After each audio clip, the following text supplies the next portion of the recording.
ಇನ್ನು ಕೇಂದ್ರ ಸರ್ಕಾರ ಮಂಡನೆ ಮಾಡಿದಂತಹ ಬಜೆಟ್ಗೆ ಮಾಜಿ ಮುಖ್ಯಮಂತ್ರಿ ಎಚ್.ಡಿ. ಕುಮಾರಸ್ವಾಮಿ ಅವರು ಸಂತಸ ವ್ಯಕ್ತಪಡಿಸಿದ್ದಾರೆ. ಇದು ಭಾರತದ ಏಳಿಗೆಗೆ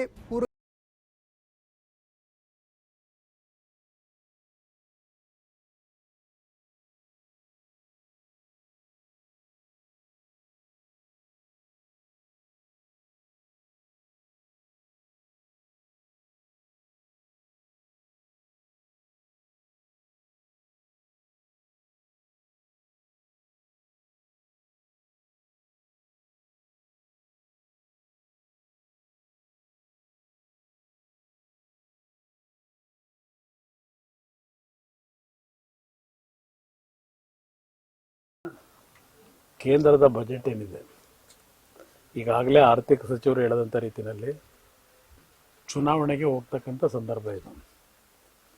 ಇಂದಿನ ಹಲವಾರು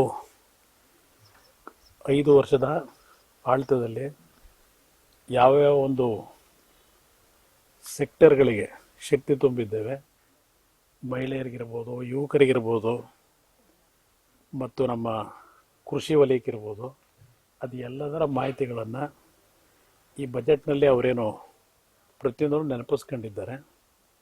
ಮುಂದಿನ ದಿನಗಳಲ್ಲಿ ಯುವ ಜನತೆಗೆ ಮತ್ತು ಹಲವಾರು ವರ್ಗಕ್ಕೆ ಇನ್ನೂ ಹೆಚ್ಚಿನ ರೀತಿಯ ಆರ್ಥಿಕ ನೆರವುಗಳನ್ನು ಕೊಡ್ತಕ್ಕಂಥದ್ರ ಮುಖಾಂತರ ಇವತ್ತು ದೇಶದ ಉತ್ಪಾದನೆ ಏನು ಒಂದು ದಾಖಲಾತಿಯ ಪ್ರಮಾಣದಲ್ಲಿ ಗ್ರಾಫ್ ಮೇಲಕ್ಕೆ ಹೋಗ್ತಾ ಇದೆ.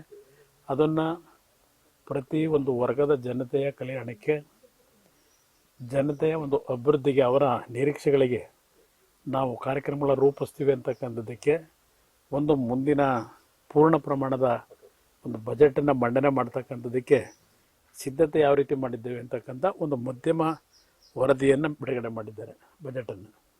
ಇಂದ ಇವತ್ತಿನ ಅವರ ಪೂರ್ಣ ಪ್ರಮಾಣದ ಬಜೆಟ್ನಲ್ಲಿ ಇವತ್ತು ಹಲವಾರು ವರ್ಗಕ್ಕೆ ಅದು ಮೀನುಗಾರಿಕೆ ಮಾಡ್ತಕ್ಕಂಥದ್ದಿರ್ಬೋದು, ಪ್ರವಾಸೋದ್ಯಮದ ಹಿನ್ನೆಲೆಯಲ್ಲಿ ಈಗೇನು ಮಾಲ್ಡೀವ್ಸ್ನಲ್ಲಿ ಇತ್ತೀಚೆಗೆ ನಡೆದಂಥ ಒಂದು ಗೊಂದಲ, ಇದೆಲ್ಲವನ್ನು ದೃಷ್ಟಿಯಲ್ಲಿಟ್ಕೊಂಡು ಕರಾವಳಿ ಪ್ರದೇಶಗಳಲ್ಲಿ ಯಾವ ರೀತಿ ಪ್ರವಾಸೋದ್ಯಮಕ್ಕೆ ಹೆಚ್ಚಿನ ಆದ್ಯತೆಯನ್ನು ಕೊಡೋದ್ರ ಮುಖಾಂತರ ಉದ್ಯೋಗಗಳನ್ನು ಸೃಷ್ಟಿ ಮಾಡ್ತೀವಿ ಅಂತಕ್ಕಂಥದ್ದು. ಮೀನುಗಾರಿಕೆ ಇರ್ಬೋದು, ಅಗ್ರಿಕಲ್ಚರ್ ಸೆಕ್ಟರ್ನಲ್ಲಿ ಇವತ್ತು ಹಲವಾರು ಒಂದು ಧಾನ್ಯಗಳನ್ನು ಬೆಳೀತಕ್ಕಂಥದ್ದಕ್ಕೆ, ಅದು ಎಣ್ಣೆ ಕಾಳುಗಳಿರ್ಬೋದು, ಹಲವಾರು ಧಾನ್ಯಗಳನ್ನು ಬೆಳೆಯತಕ್ಕಂಥದ್ದಕ್ಕೆ ಒಂದು ರೂಪನಕ್ಷೆ, ನೀಲಿ ನಕ್ಷೆಯನ್ನು ಸಿದ್ಧಗೊಳಿಸಿದ್ದೇವೆ ಅಂತಕ್ಕಂಥದ್ದು.